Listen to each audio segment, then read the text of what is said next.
And meanwhile, Iranian missiles and drones continue targeting U.S. military assets in the region, including attempted strikes on American bases and naval forces in the Gulf.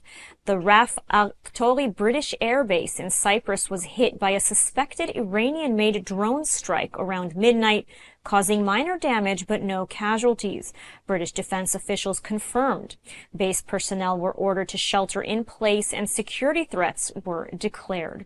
Iran has also fired missiles through Iraqi and Syrian airspace, with some projectiles intercepted over those countries, raising concerns about regional sovereignty and further escalation. In addition, Iran-backed militias in Iraq and Syria have threatened and in some cases attempted rocket and drone attacks on U.S. positions, though the scale has been more limited than during previous rounds of conflict.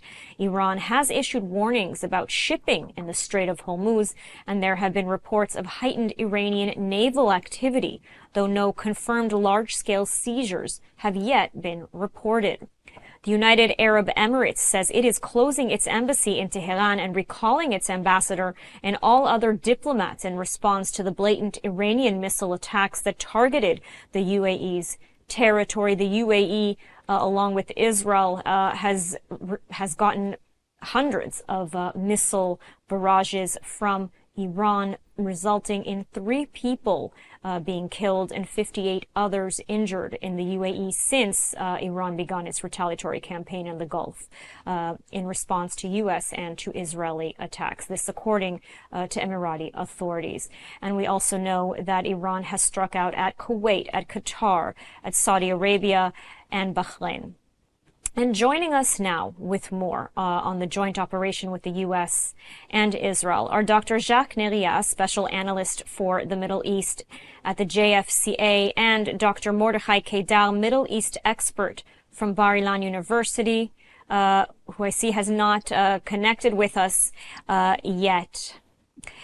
So, Dr. Neriah, I want to first ask you what you make of Hezbollah joining this war. I mean, was that something that was obvious, to you and to other security experts that they were going to join this war, or was there a bit of a question as to whether they would risk dragging Lebanon into this war? The only question that we had was timing. I mean, whoever follows Hezbollah knows very well that Hezbollah, first of all, is not a Lebanese organization, not a Lebanese militia. It is a foreign Iranian militia founded by Iranians, and it speaks Lebanese, but in fact it receives its orders, instructions, money, finance, and command from Iran. So already 2 months ago, there was this visit of IRGC, Iran's foreign minister, to Lebanon, and it seems that at that point there was an agreement between the two that if something happens in Iran, meaning a confrontation between Iran, Israel, and the United States, Hezbollah will intervene. I mean, its intervention, it could not be as a front of support as it was with Gaza. It had to be something else. And this something else was trying to fire, the firing of four rockets towards Israel. And in fact, it was falling into a trap that Israel was waiting for that for a long time. And I mean, head on, Hezbollah went into this trap, and this is where what he deserves, and this is what's happening today. And Dr. Mordechai Kedar, I see that you've joined us as well. I do want to ask you, we're seeing Iran firing missiles in every which direction at Israel, at Gulf countries, and even at Cyprus. Is this the act of a dying regime? Definitely. There's something which, like Samson said, "Tamot nafshi im plishtim," let my soul die with the Philistines. We have a siren here. I have to leave. I'll get back to you. I have to stop you for 1 second because we are now hearing sirens, and we have to make our way into the bomb shelter, but we're going to keep this interview going. Now, once again, I think is Dr. Neriah Jacques. Are you with us? Yes, definitely with you. Okay, so we lost you there. We had to run to the bomb shelter, and I'm assuming you did as well. And before we heard the sirens, we were speaking about Hezbollah joining Yes. in this conflict. You know, we've heard also from many of Iran's proxies in the region. The Houthis have said that they're going to join. The Iraqi militias have tried to join, but with little success. What can you tell us about the Iranian proxy network today? We know it's been largely eroded, but what more can you tell us about their capabilities? Well, let us not forget that Hezbollah has still an arsenal of almost 30,000 rockets and missiles.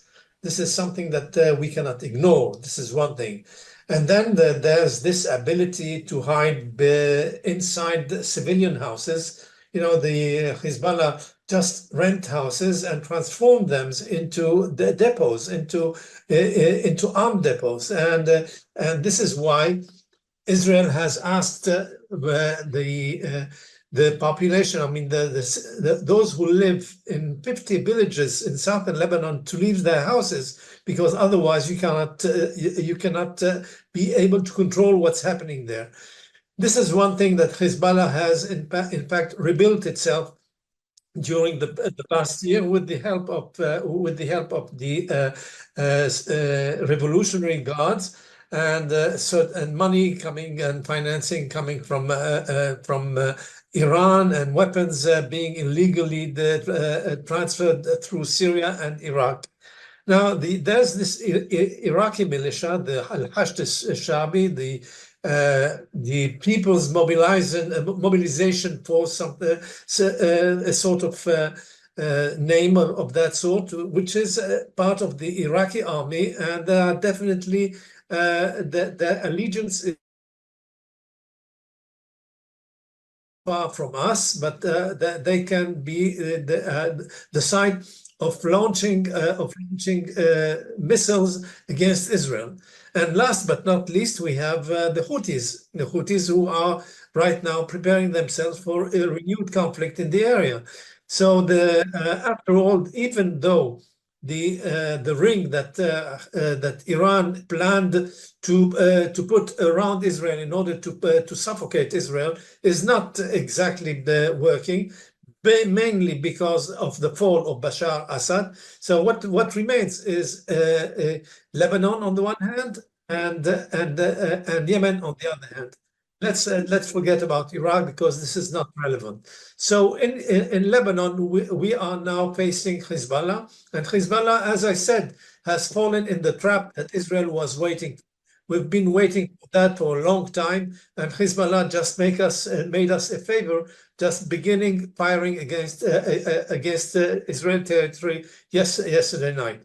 So we have seen immediately response of Israel and the unraveling of a military plan. And I think that in the coming days, we will see much more of that. And this would be, in a way, the end of the military might of Hezbollah. One thing that is very important, and maybe I could say even dramatic in Lebanon, is somebody speaking at the same time. Hello? Can you hear me? I can hear you, but there's something in the background who's speaking.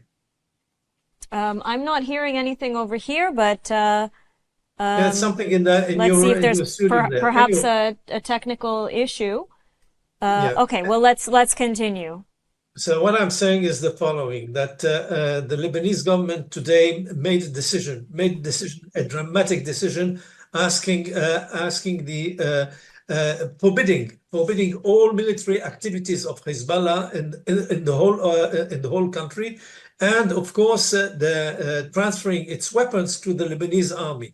This is dramatic. This is a development that can lead to a clash between Hezbollah and the Lebanese government, the Lebanese establishment. We had such a clash in 2008 when the government tried to stop the Hezbollah from laying a fiber optic system in Lebanon, independent, and as a result, Hezbollah just invaded most of the state institutions, and for 3 days it was the master of Lebanon. So what happens today is, in fact, is of paramount importance, because this might mean that we are going into a clash between the establishment and Hezbollah, and that would lead the country into a sort of civil war. The most important element of it, what is going to be with the army. There was already a big fight inside the government today, the government session, between the chief of the army, Haikal, and the prime minister, who finally ordered Haikal, the army chief, to implement the decision made by the government. But this doesn't mean that the Lebanese army is able or capable of implementing this decision, because 60% of its elements are Shiites, and you cannot imagine a moment that Shiites will be employed in order to fight other Shiites in the villages and all around the South Lebanon. It means that there's a possibility of fragmentation of the army, and if this is so, then we will be facing a constitutional crisis in Lebanon. But this is what's happening, and the more Israel will be attacking Hezbollah, and the more will be able to release the government from its grip and enable the government to survive, and maybe in the future to begin negotiation with Israel on a non-belligerency agreement, on a security agreement, and maybe in the far future something of normalization. This is as far as Lebanon is concerned. As far as the Houthis are concerned, well, I want to stop for a second yes. and continue on the issue of Lebanon. Now, you mentioned 60% of the soldiers in the Lebanese army are actually Shiite, and we know that the Lebanese army was supposed to, according to the treaty drawn up by the United States between Israel and Lebanon, the Lebanese army was supposed to evacuate Hezbollah, to take their weapons from south of the Litani. We know that most of what Lebanon was supposed to do in terms of this ceasefire agreement, this peace treaty, was not implemented, and that Hezbollah has been violating the ceasefire agreement since day one. So can you maybe speak a little bit more about what's happening inside of Lebanon in terms of how the country is divided? I mean, how much of the country is supportive of Hezbollah, especially after the devastation that it brought onto Lebanon, and how much of the country opposes Hezbollah? Do you have an indication of that? Well, you could say that Hezbollah's base, which is, more or less 35% of the population in Lebanon, well, they identify themselves and they fully with Hezbollah. So you cannot find any Shiite community or sector in Lebanon that is against Hezbollah. So they are definitely pro-Hezbollah. They are definitely pro what they call resistance. They are definitely for keeping Hezbollah armed, and this is their way of reconquering the state. Let me go back a little bit in history.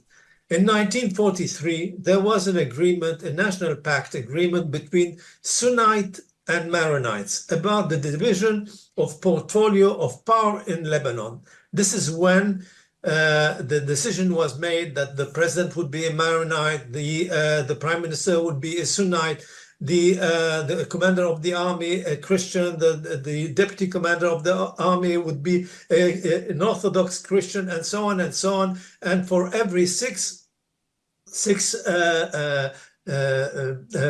parliament members, you had five Muslims. 6 Christians, 5 Christians, and this lasted for a long time. And during the Civil War, 1975, this formula was exploded, and we found ourselves in 1990 with a different formula, saying basically that in Parliament you have equality between Muslims and Muslims. But this is not enough. What's happening since the Civil War till today? There's a hemorrhage of immigration, mostly Christian from Lebanon. Lebanon has officially 3.5 million people. Its population is 3.5 million. Since 2021 till today, you had an immigration of more than 500,000 Lebanese. Most of them are Christians, which means that the Hezbollah is looking at the situation and say, well, the order that we agreed upon in 1975, 1990 is no more valid. We have to find a new formula where this distribution of power will be different. And of course, to the advantage of the Shiites. This is the core of the problem in Lebanon. Who is going to rule Lebanon? Who is going to govern Lebanon? How long will the Christian last as governing Lebanon?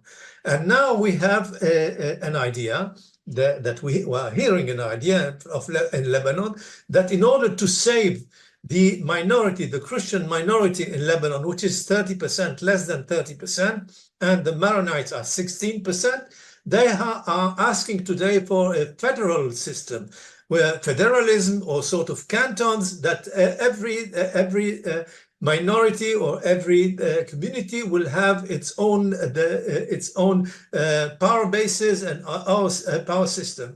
This is the core of the discussion of the debate in Israel, in Lebanon today, and this is behind all what's happening in the government and all what's happening in politics. This is basically what, on the one hand, Hezbollah is trying to achieve, on the other hand, what the Christians are trying to save. Now, there's another trend also. Hezbollah, during the Ottoman Empire period, there were lands that were given to the church in Lebanon, and these lands were not registered at the state registrar. And what's happening today is that Hezbollah is taking over those lands. And this is part of the big debate that is going on in Lebanon. It's not only facing Israel. It's facing the Christian the superiority, the Christian dominance of the Lebanese politics. This is what we have in Lebanon. This is behind the scene, the real politics that is right now, I would say, trying to stressing the Lebanese and putting them into positions of opposition one to another.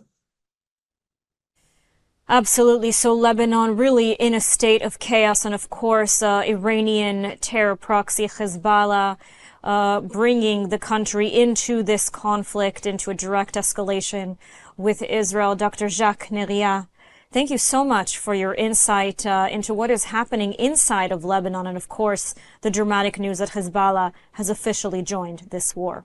Thank you so much. Thank you very much.